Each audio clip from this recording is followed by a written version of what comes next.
Hello, welcome to my YouTube family. कैसे हैं आप सब। तो आज बज रहे हैं सुबह के 9 और आज है पूर्णमासी का दिन। तो गाइस हमारे घर पे है कथा।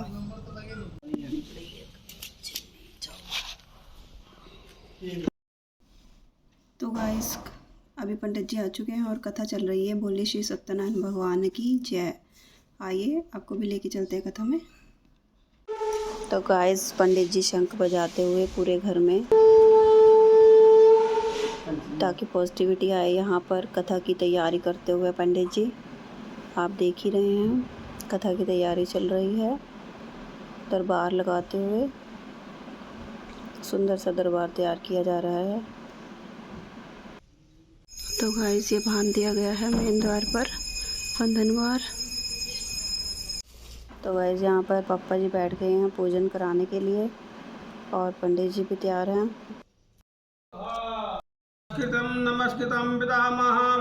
यहाँ पर पूरी फैमिली बैठी है कथा करने के लिए, पूजन करने के लिए।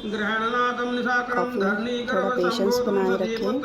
देखिए हमें टाइम लगेगा, हमने सारा पूजन भी और कथा विधि सब कुछ आपको दिखाया है ब्लॉग में। तो प्लीज़ ब्लॉग को ज़रूर एंड तक देखिए। ओम गर्गम मुनि नमस्कृतम नारदम मुनि उत्तमम वशिष्ठम मुनि सार्धम च विश्वामित्रम च गोविंदम तस्मै श्री गुरुवे नमः। अखंडमंडलाकारं व्याप्तं येन वेनि चराचरं यत्पदं दर्शितं तेन तस्मै श्री गुरुवे नमः। गणेश जी में छोड़ दो, थोड़े से फूल चावल और ले लो, आप नहीं ले लो, आप ना क्यों बैठे रहेंगे। ठीक। ओम दीपो ज्योति परम ब्रह्मा दीपो ज्योति जनार्दना। हाँ जी तिलक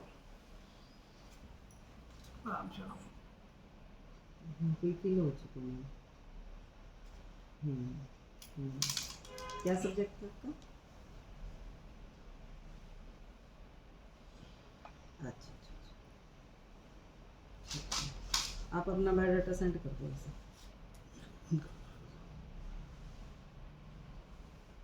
इसी पे कर दो, व्हाट्सएप पे कर दो। हाँ जी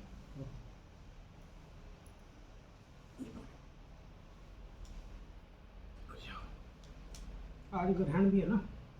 शाम को। हाँ शाम को ग्रहण है।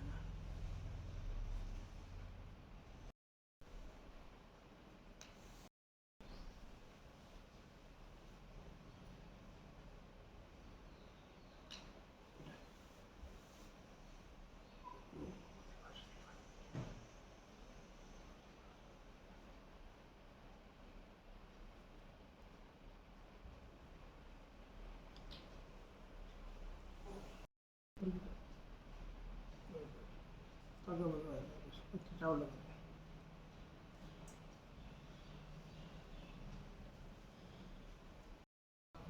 रुमाल के साथ।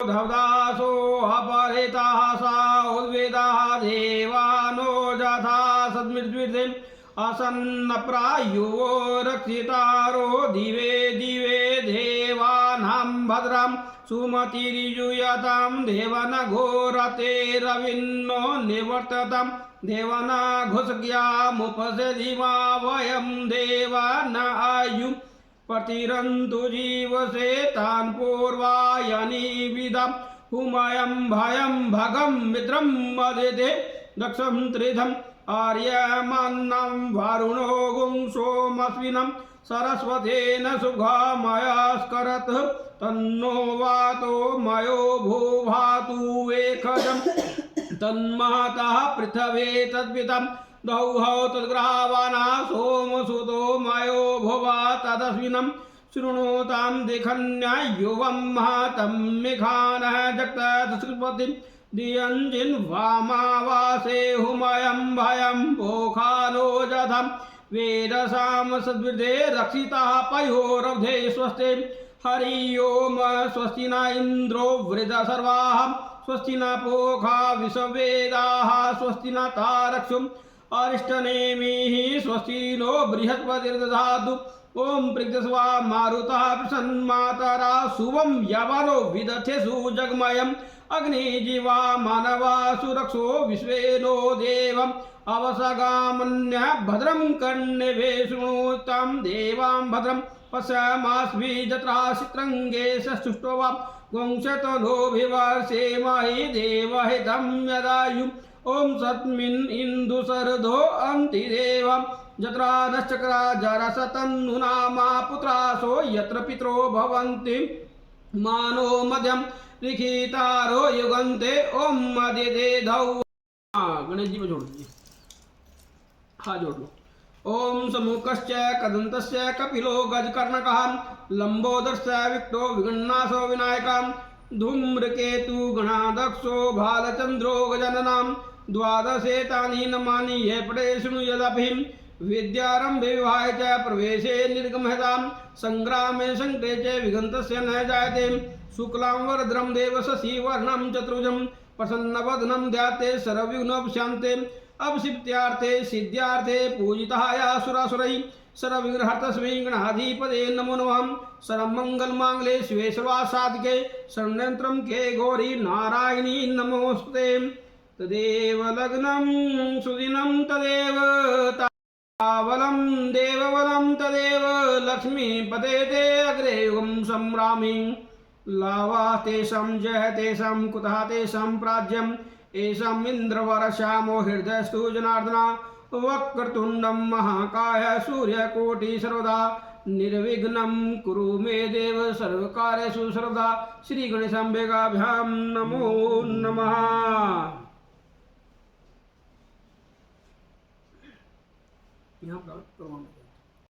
ओम नाभ्या आसीदंतरिक्षयं शीर्षं दुबड़ा चले दुबड़ा गणेश जी को दुबड़ा पसंद है, सिर्फ गणेश जी को ही दुबड़ा चढ़ता है।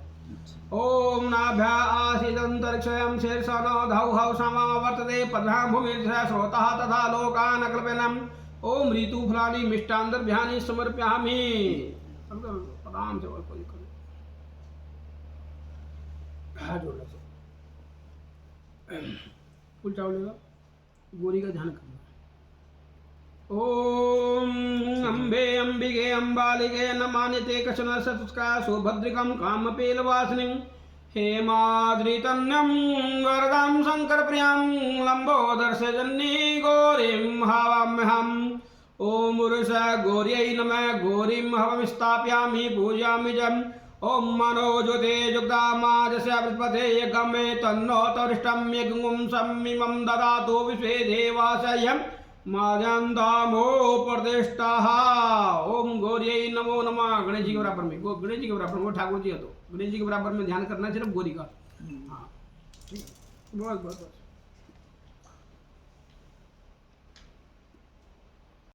ओम पुरुषा श्रियै नमः। थोड़ा छोड़ दो। ओम श्रियै महं स्थापयामि पूजयामि च।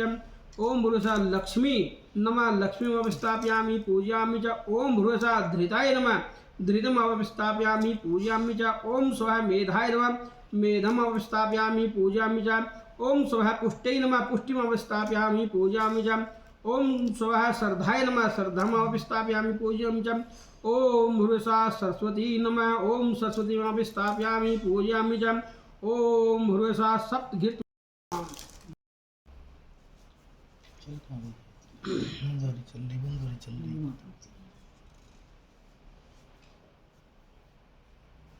पेन को उठाओ जो नया पेन है ना वो उठाओ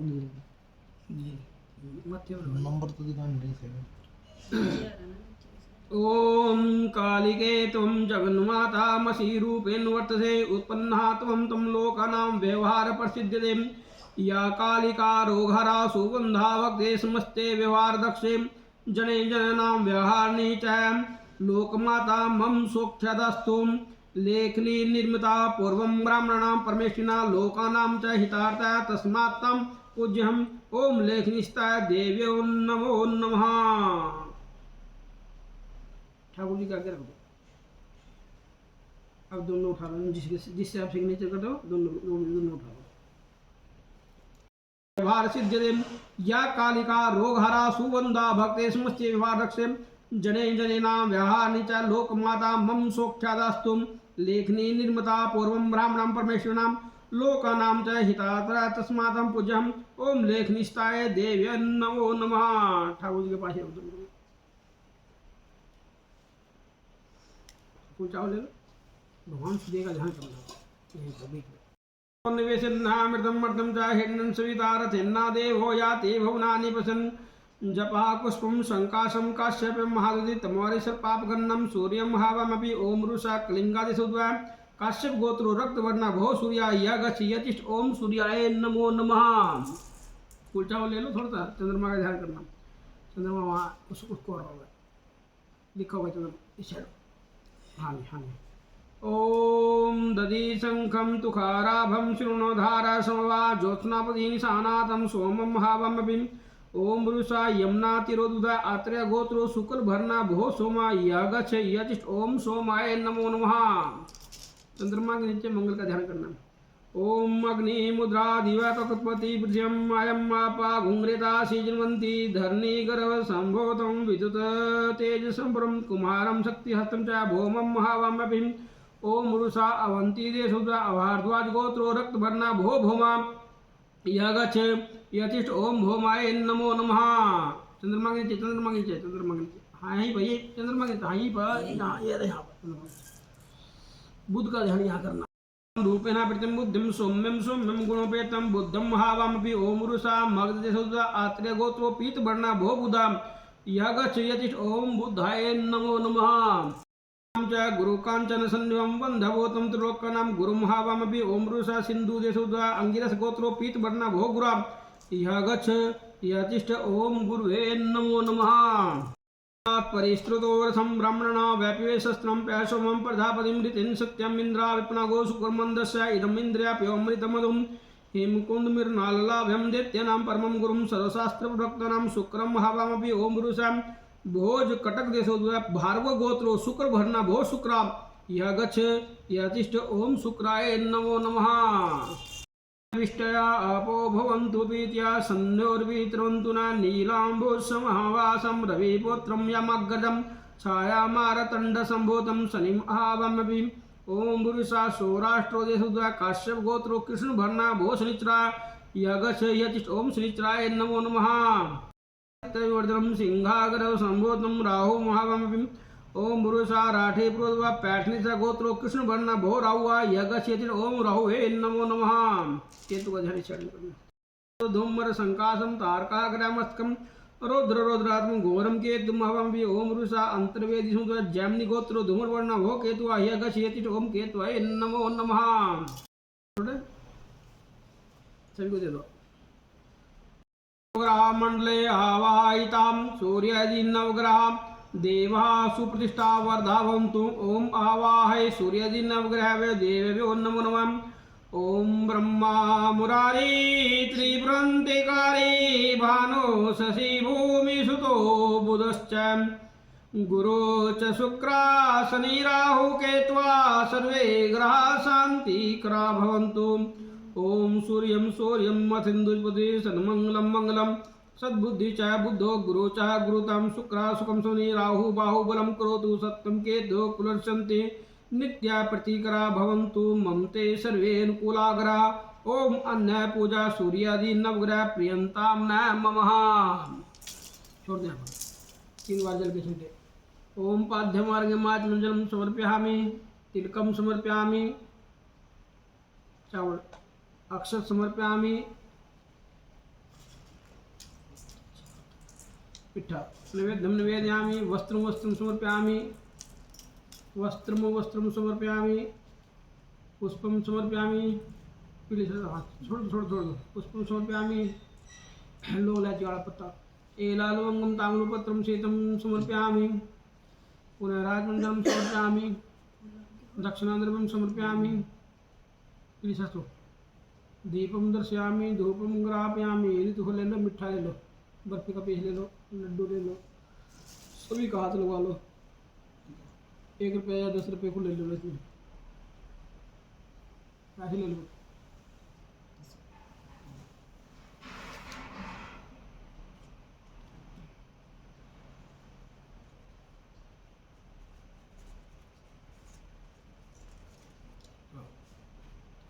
ओम नाभ्य आशिदंतरिक्षं शेषनादौ हौ समावर्तते पद्भ्यां भूमितिः स्रोतः तथा लोकान्नकल्पनम् ओम ऋतुफलानि मिष्टान्तर्भ्यानि समर्पयामि आह्वानं न जानामि विसर्जनं पूजं च न जानामि सम्यतां परमेश्वरी पापोऽहं पापकर्माहं पापात्मना सम्भवं त्राहि मां पुण्डरीकाक्ष सर्वपापोहरा भव मुखं करोति वाचालं पङ्गुलङ्घयति गिरिं यत्कृपातमं वन्दे परमानन्दं माधवम्।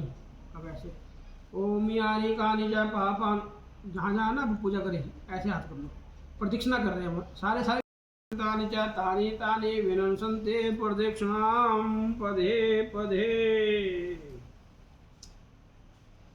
बोलो श्री बांके बिहारी लाल की जय।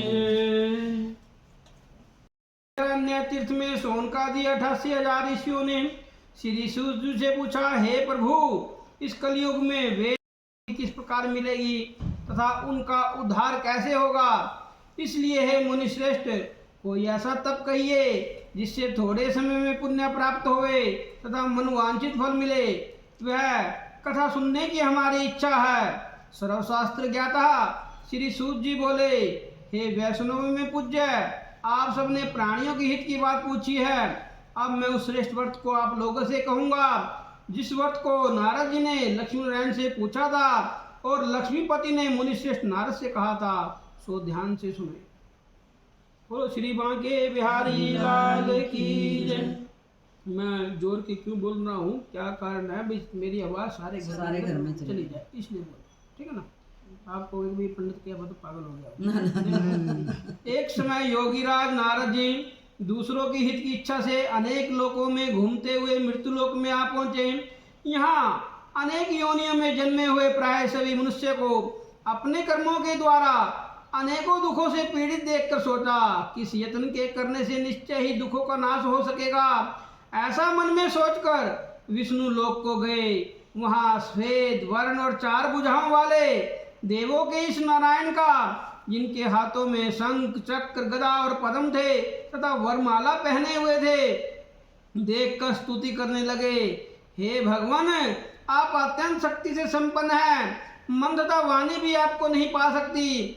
आपका आदि मध्य अंत नहीं है। निर्गुण स्वरूप सृष्टि के कारण भूत व भक्तों के दुखों को नष्ट करने वाले हो, आपको मेरा नमस्कार है। नारद जी से इस प्रकार की स्तुति सुनकर विष्णु भगवान बोले कि हे मुनिश्रेष्ठ, आपके मन में क्या है, आपका किस काम के लिए आगमन हुआ है, निसंकोच कहो।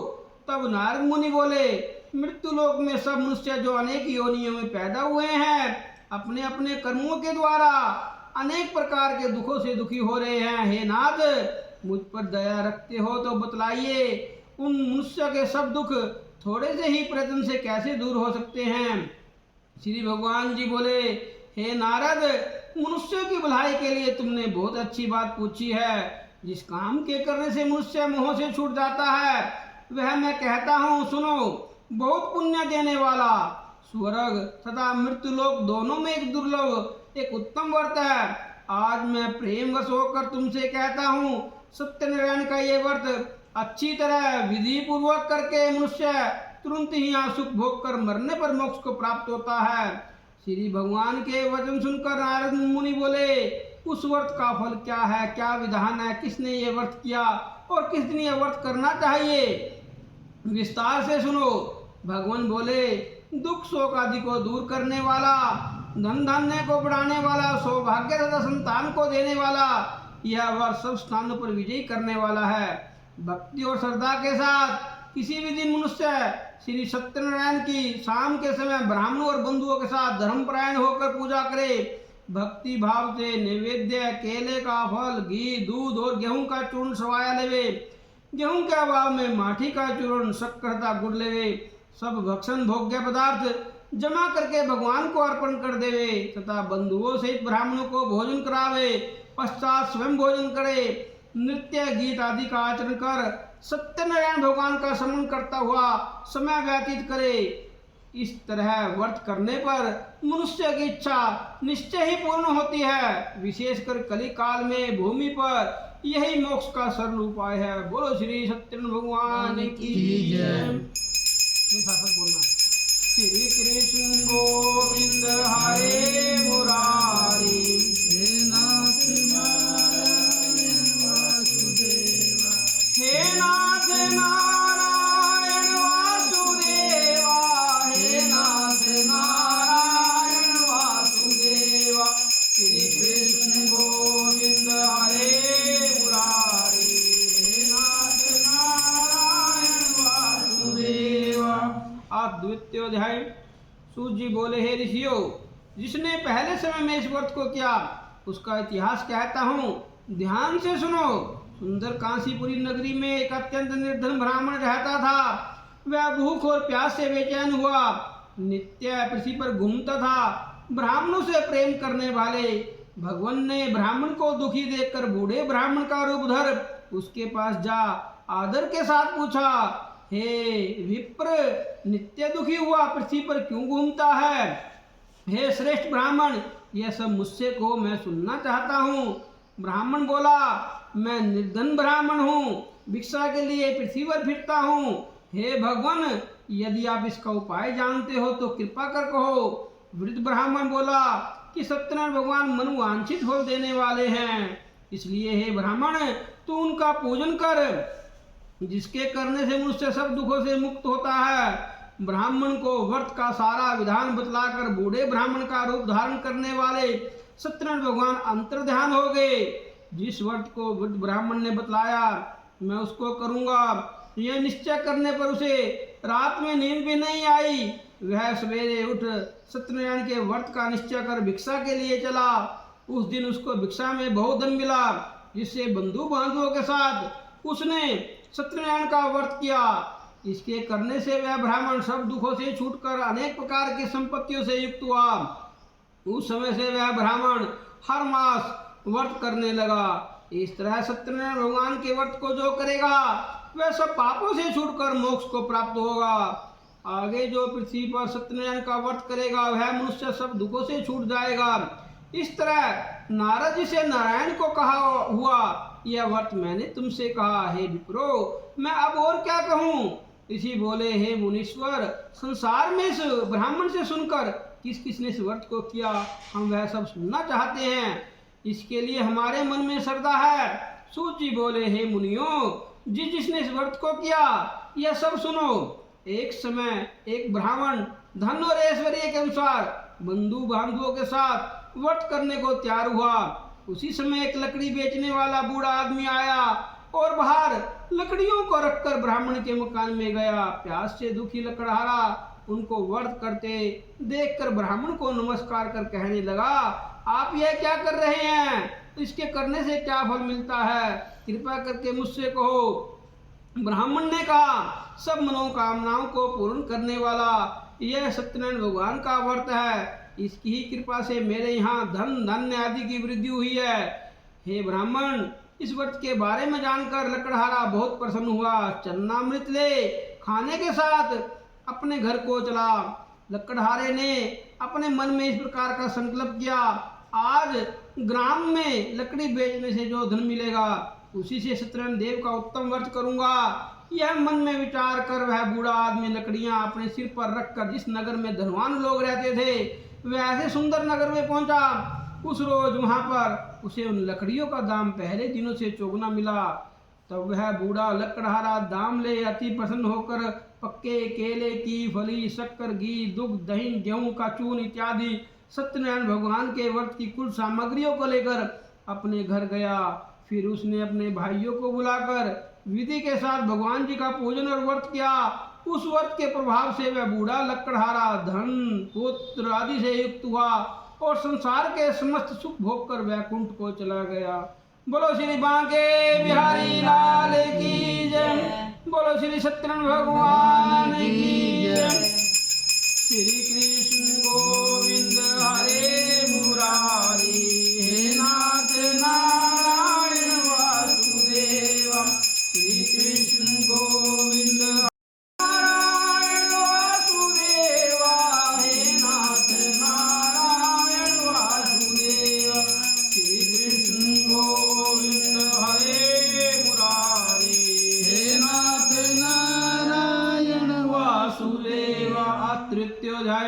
सूत जी बोले, हे श्रेष्ठ मुनियों, अब आगे की कथा कहता हूँ, सुनो। पहले समय में उल्का मुख नाम का एक बुद्धिमान राजा था। वह सत्य वक्ता और जितेंद्रिय था। प्रतिदिन देव स्थानों पर जाता तथा गरीबों को धन देकर उनके कष्ट दूर करता था। उसकी पत्नी कमल के समान मुख वाली और सती साध्वी थी। भद्रशिला नदी के तट पर उन दोनों ने श्री सत्यनारायण का व्रत किया। उस समय वहाँ एक साधु वैश्य आया। उसके पास व्यापार के लिए बहुत सा धन था। वह नाव को किनारे ठहरा कर राजा के पास आ गया। राजा को व्रत करते हुए देखकर विनय के साथ पूछने लगा, हे राजन, भक्ति युक्त चित्त से यह आप क्या कर रहे हैं? मेरे सुनने की इच्छा है, सो आप यह मुझे बतलाएं। राजा बोला, हे साधु, अपने बांधवों के साथ पुत्रादि की प्राप्ति के लिए महाशक्तिवान सत्यनारायण भगवान का व्रत व पूजन किया जा रहा है। राजा के वचन सुनकर साधु आदर से बोला, हे राजन, मुझसे इसका सब विधान को, मैं भी आपके कथनानुसार इस व्रत को करूंगा। मेरे भी कोई संतान नहीं है, इससे निश्चय ही होगी। राजा से सब विधान सुन व्यापार से निवृत्त हो वह आनंद के साथ घर गया। साधु ने अपनी स्त्री से संतान देने वाले उस व्रत का समाचार सुनाया और कहा, जब मेरे संतान होगी तब मैं इस व्रत को करूंगा। साधु ने ऐसे वचन अपनी स्त्री लीलावती से कहे। एक दिन उसकी स्त्री लीलावती पति के साथ आनंदित हो संसारिक धर्म में प्रवृत्त होकर सत्यनारायण भगवान की कृपा से गर्भवती हो गई और 10वें महीने में उसके एक सुंदर कन्या का जन्म हुआ। बोलो श्री बांके बिहारी लाल की जय। बोलो श्री सत्यनारायण भगवान की जय। दिनों दिन वह इस तरह बढ़ने लगी जैसे शुक्ल पक्ष का चंद्रमा बढ़ता है। कन्या का नाम कलावती रखा गया। तब लीलावती ने मीठे शब्दों में अपने पति से कहा, जो आपने संकल्प किया था कि भगवान का व्रत करूंगा, अब आप उसे करिए। साधु बोला, हे प्रिय, इसके विवाह पर करूंगा। इस प्रकार अपनी स्त्री को आश्वासन दे वह नगर को गया। कलावती पितृगृह में वृद्धि को प्राप्त हो गई। साधु ने जब नगर में सखियों के साथ अपनी पुत्री को देखा तो तुरंत दूत बुलाकर कहा कि पुत्री के वास्ते कोई सुयोग्य वर देख कर लाओ। साधु की आज्ञा पाकर दूत कंचन नगर पहुंचा और वहां पर बड़ी खोज और देखभाल कर लड़की के लिए सुयोग्य वणिक पुत्र ले आया।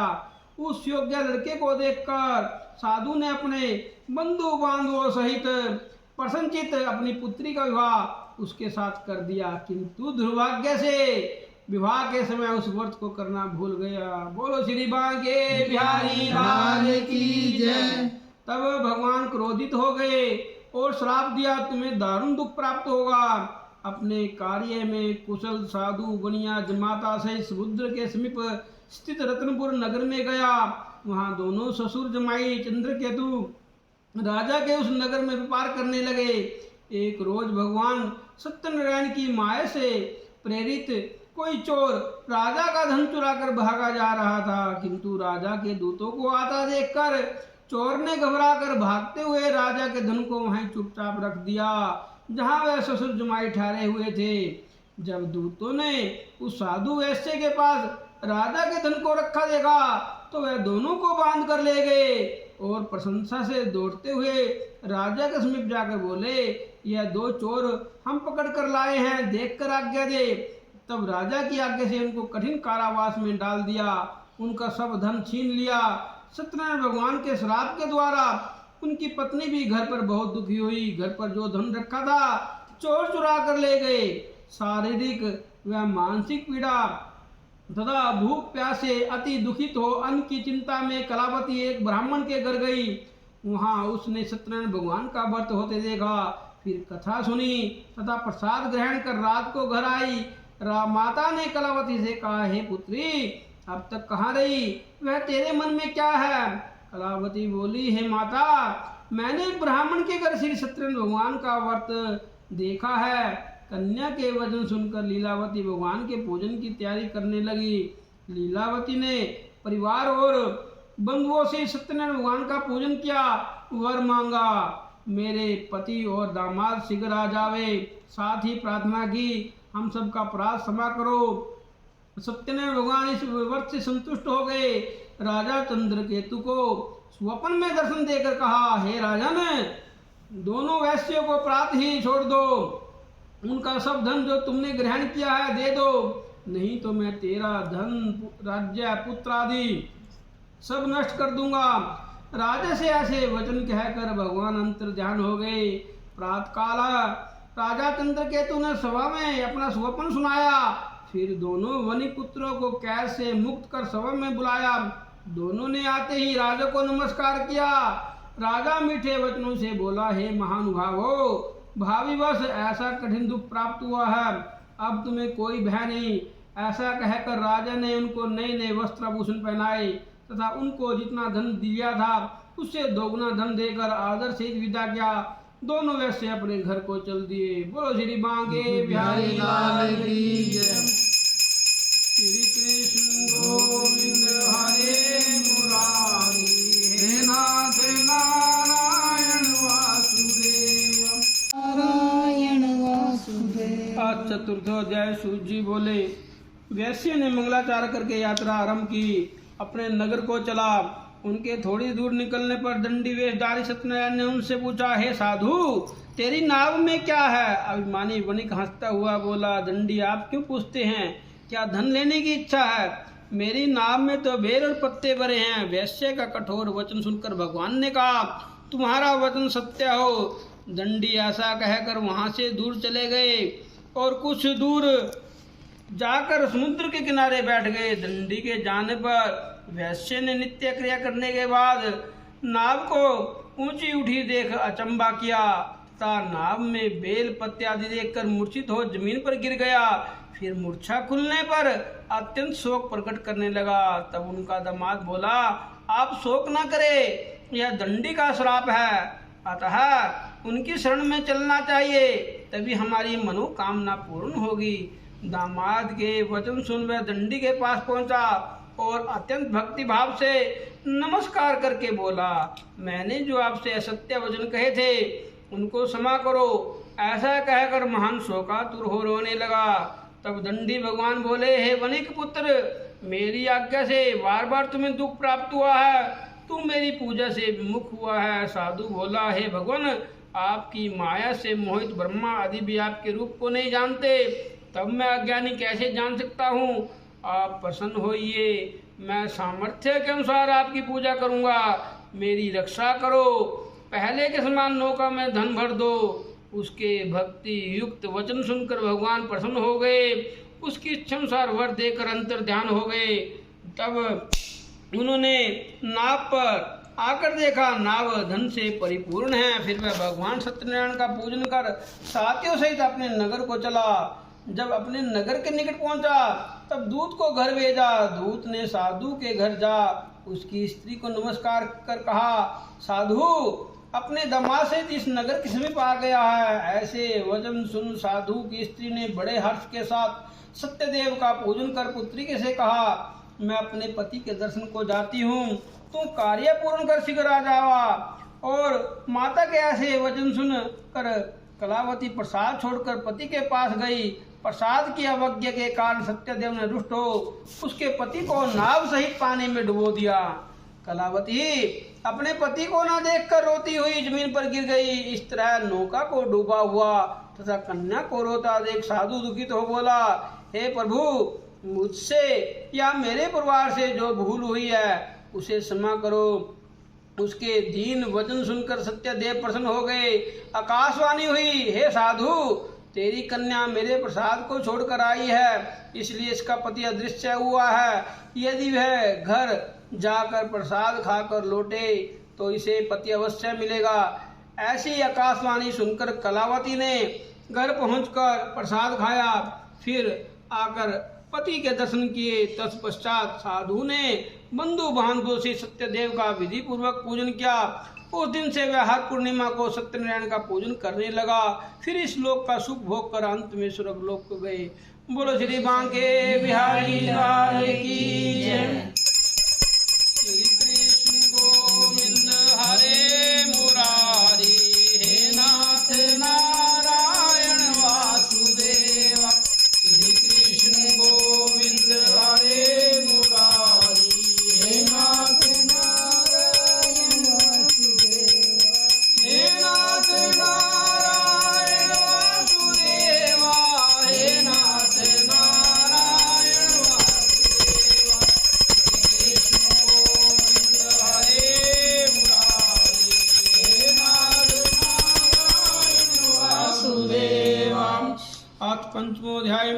सूत जी बोले, हे ऋषियों, मैं और भी कथा कहता हूँ, सुनो।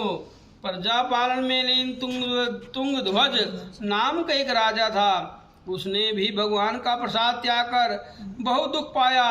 एक समय वन में जाकर वन्य पशुओं को मारकर बड़ के पेड़ के नीचे आया। वहाँ उसने ग्वालों को भक्ति भाव से बांधो स्थित श्री सत्यनारायण जी का पूजन करते देखा। राजा देखकर भी अभिमानवश वहां नहीं गया, ना ही नमस्कार किया। जब ग्वालों ने भगवान का प्रसाद उसके सामने रखा, वह प्रसाद को त्याग कर अपनी सुंदर नगरी को चला गया। वहीं उसने अपना सब कुछ नष्ट पाया। वह जान गया यह सब भगवान ने किया है। तब वह विश्वास कर ग्वालों के समीप गया, विधि पूर्वक पूजन कर प्रसाद खाया तथा देव की कृपा से पहले जैसा था सब वैसा ही हो गया। फिर दीर्घकाल तक सुख भोग कर मरने पर स्वर्गलोक को गया। जो मनुष्य इस परम दुर्लभ व्रत को करेगा, भगवान की कृपा से उसे धन धान्य की प्राप्ति होगी। निर्धन धनी और बंधी बंधन से मुक्त होकर निर्भय हो जाता है। संतानहीनों को संतान प्राप्ति होती है। सदा सब मनोरथ पूर्ण होकर अंत में वैकुंठ धाम को जाता है। जिन्होंने पहले इस व्रत को किया, अब उनके दूसरे जन्म की कथा कहता हूँ। वृद्ध सतानंद ब्राह्मण ने सुदामा का जन्म लेकर मोक्ष को पाया। उल्कामुख नाम का राजा दशरथ होकर वैकुंठ को प्राप्त हुआ। साधु नाम के वैश्य ने मोर ध्वज बनकर अपने पुत्र को आरे से चीरकर मोक्ष को प्राप्त किया। महाराज तुंगध्वज ने स्वयं भू होकर भगवान में भक्ति युक्त हो कर्म कर मोक्ष को प्राप्त किया। बोलो श्री सत्यनारायण भगवान की जय। बोलो श्री बांके बिहारी लाल की जय। श्री कृष्ण गोविंद हरे मुरारी, हे नाथ नारायण वासुदेव। श्री कृष्ण गोविंद हरे मुरारी, हे नाथ नारायण वासुदेव। हे नाथ नारायण वासुदेवा, हे नाथ नारायण वासुदेव। श्री कृष्ण गोविंद हरे मुरारी, हे नाथ नारायण वासुदेव। बोलो श्री बांके बिहारी लाल की जय। जो आपके हाथ में दुबड़ा है वो भगवान ठाकुर। जय गणेश देवा, माता रखी पार्वती पिता महादेवा। जय गणेश जय गणेश जय गणेश देवा, माता रखी पार्वती पिता महादेव सेवा। जय गणेश जय गणेश जय गणेश देवा, माता रखी पार्वती पिता महादेवा। एकदंत दया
स्वामी भगत हरोहर स्वामी वंचित फल पावे लक्ष्मी रमणा लक्ष्मी रमणा मैया जय लक्ष्मी रमणा सत्यनारायण स्वामी सत्यनारायण स्वामी कृष्ण पातक हरता ओम जय लक्ष्मी रमणा।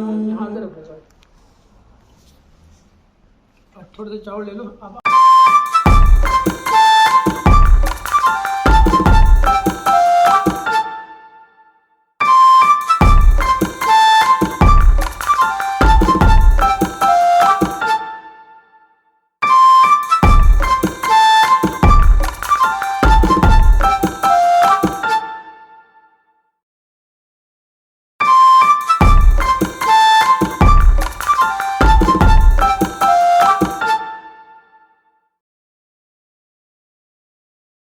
आओ आओ भोग लगाओ रसिया रसिया ऐसा भोग लगाओ मेरे मामा ऐसा भोग लगाओ मेरे श्यामा सब अमृत हो जाए रसिया मेरे मन बसिया। आओ आओ भोग लगाओ रसिया भिलनी के बेर सुदामा के कंगल भिलनी के बेर सुदामा के रुच रुच भोग लगाओ रसिया मेरे मन बसिया। आओ भोग लगाओ रसिया ऐसा भोग लगाओ मेरे मामा ऐसा भोग लगाओ मेरे ये अमृत हो जाए रसिया मेरे मन बसिया। आओ आओ भोग लगाओ रसिया।